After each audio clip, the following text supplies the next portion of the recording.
Good morning, ladies and gentlemen. My name is Thembaletu Mpangcolo. I'd like to start by introducing, myself by way of what I'm doing currently. I'm currently a mathematical mindsets coach. I have a group of students from various schools across the country who I'm assisting to learn mathematics and learn it better. So this morning, what I'd like to do is just share some ideas that I think they are transferable skills from what I've learned teaching these group of young people. They range from primary school up to late high school. And the way I'm teaching them, it's called growth mindset mathematics.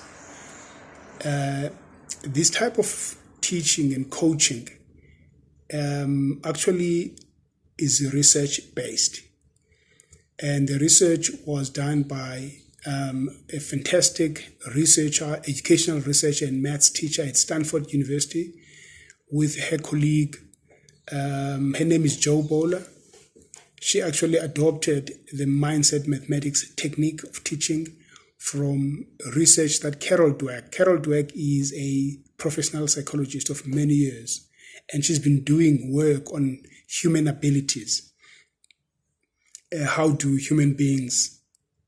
we behave as human beings in what we associate, or how do we perceive ourselves, what we're capable of doing and what we're capable of achieving as human beings. So Jo got to work with Carol. Jo has got a background in mathematics teaching. She started as a maths teacher in England and ended up at Stanford teaching mathematics to undergraduates. And obviously, through identifying the fact that mathematics is an area of education that gives problems to a whole lot of people throughout the world, a whole lot of students, parents, and teachers. So she then, with her colleagues, embarked on some form of research to understand how mathematics teaching can actually be improved, both teaching and learning. So personally, I've been doing this ever since I became aware of this work. So I've been doing it privately in South Africa myself. I've read a number of Jo's research papers, her books. She's written about 10 books in the area. So now what I want to talk about is what lessons I've learned from coaching these young kids to learn mathematics and learn it differently. And this really is anchored on how do human beings' brains work.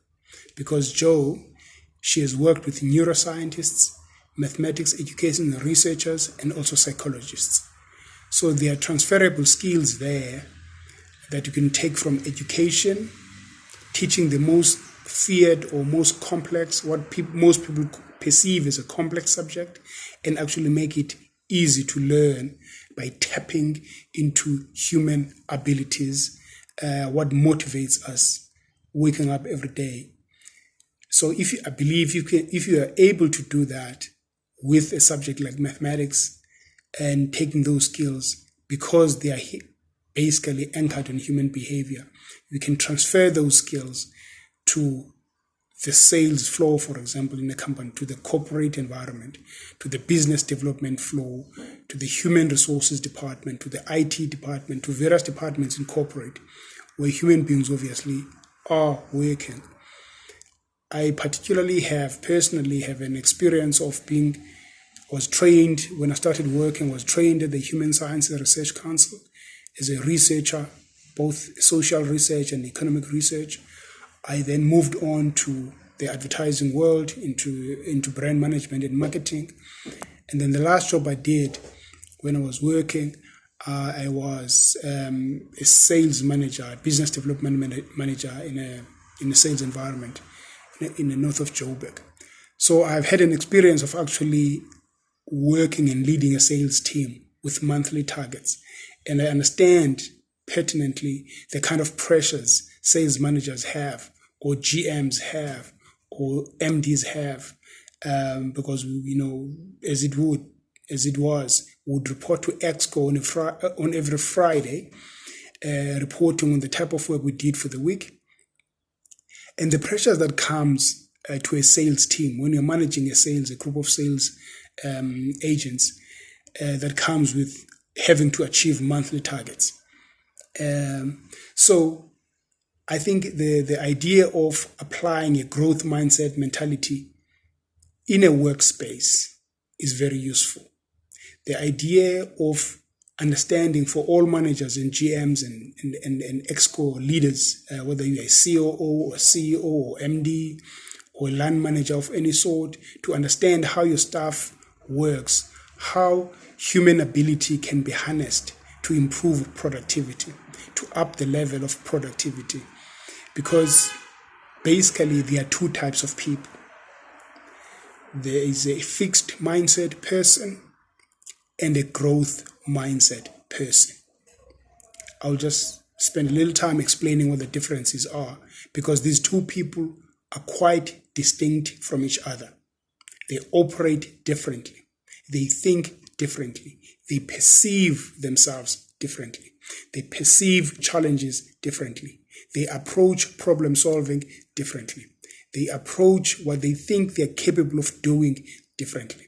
They've got a different effect on the teams they work with, and therefore, obviously, the output and the outcome of the work at the end of the day.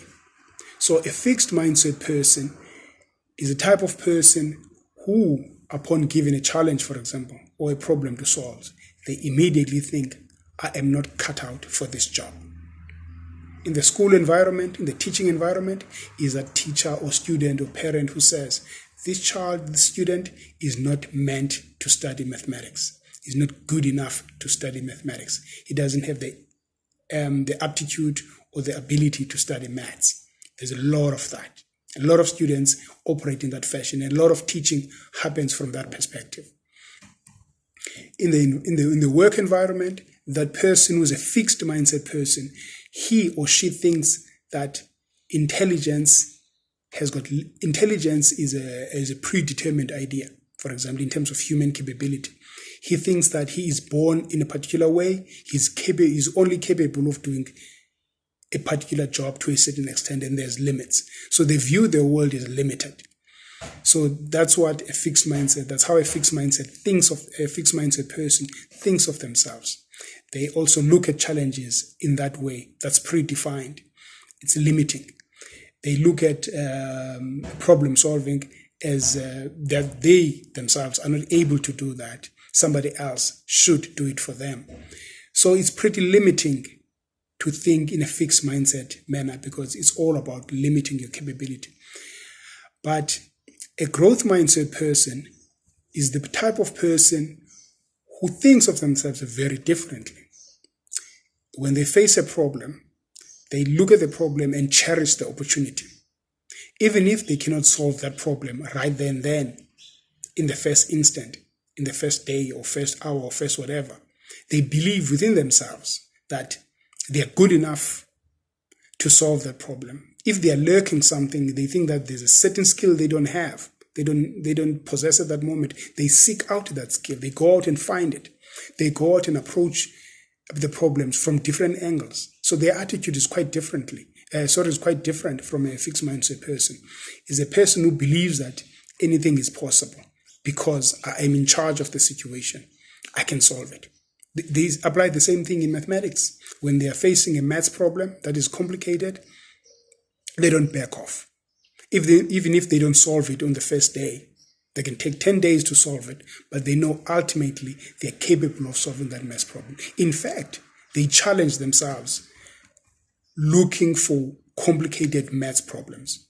Because here's another thing that we do as human beings, unfortunately, from the school environment. When we're teaching kids mathematics or anything, we don't understand that the brain actually wants to see mathematics visually.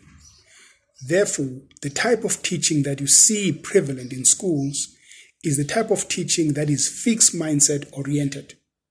That thinks that we need to dictate to kids and they must absorb and they must repeat and regurgitate. That is quite not the type of skill that is required in the 21st century economies that we run or that we live in.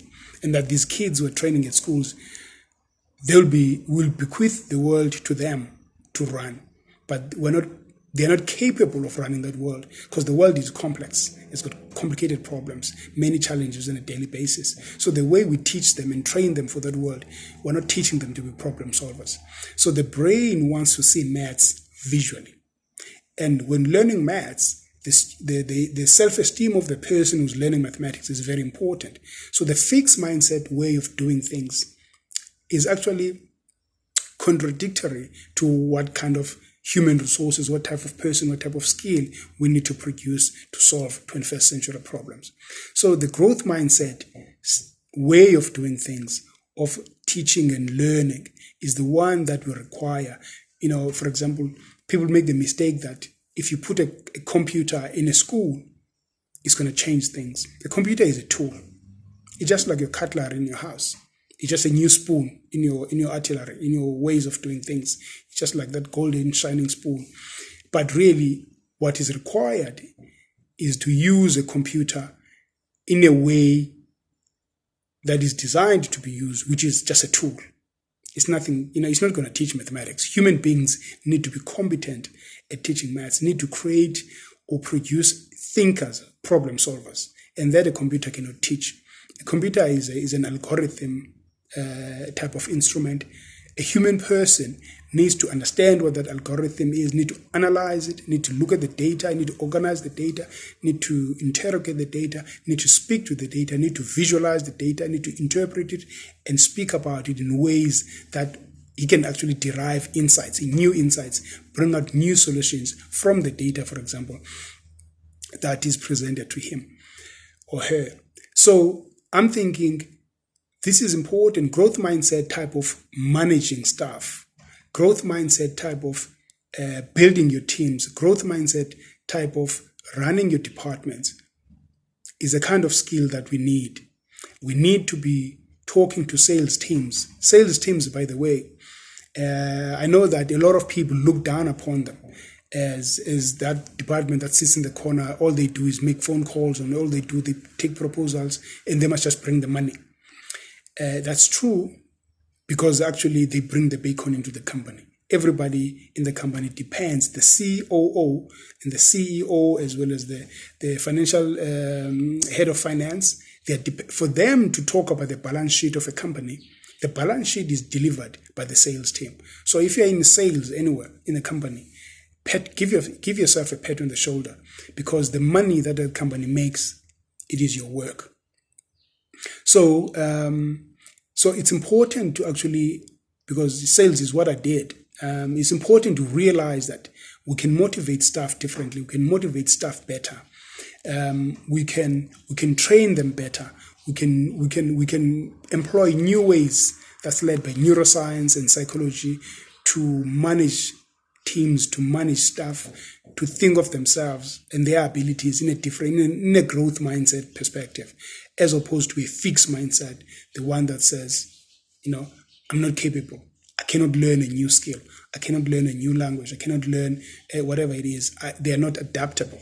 I cannot change. I just want the old ways of doing things. That is a fixed mindset way of doing it. Growth mindsets relish challenges. They set goals. They set different goals. They set audacious goals because they believe in themselves that they can do this. And any person can do this. It just takes a little bit of understanding from the managing side and from the persons who are running the teams, and so that they can direct the skills of their employees and channel it differently. Even those who are fixed mindset, if they could be shown a way of looking at how to solve problems, and that their brains, because all our brains are similar. I don't mean that people have got the same intelligence. I'm just saying the way the brains work is a neural network system. And these neural networks, when we're learning a new skill, the brain grows. When we're making a mistake, for example, even in mathematics or even in the corporate environment, I know the culture is that mistakes are frowned upon. But in the context of learning mathematics, guess mathematics runs a universe. We can steal skills from that and think how mathematicians actually solve problems and take those skills and bring them in the corporate environment, because mistakes are what makes progress in life. Going out there, being brave, and not feel like you are limited, and thinking out of the box, and thinking creatively, and knowing that at the end of the day, I'm able to see innovation. I can come up with new ideas. I can come up with new ways of doing things. I can come up with new ways of using the product. I can come up with new ways of selling my product to my customers. I can learn and understand how my market works. I can input that information back into the company, back into a research team, back into the management team, and then insights can come and derive from that. I can go to focus groups, for example. I can learn how my customers use my product. I can derive new insights, and then I can improve how I sell or I talk about my product, so that obviously I achieve a better market share for my company. And so really all of these things are possible. All of these things are possible. I think what we need as managers is to look at the challenges facing us from a different perspective.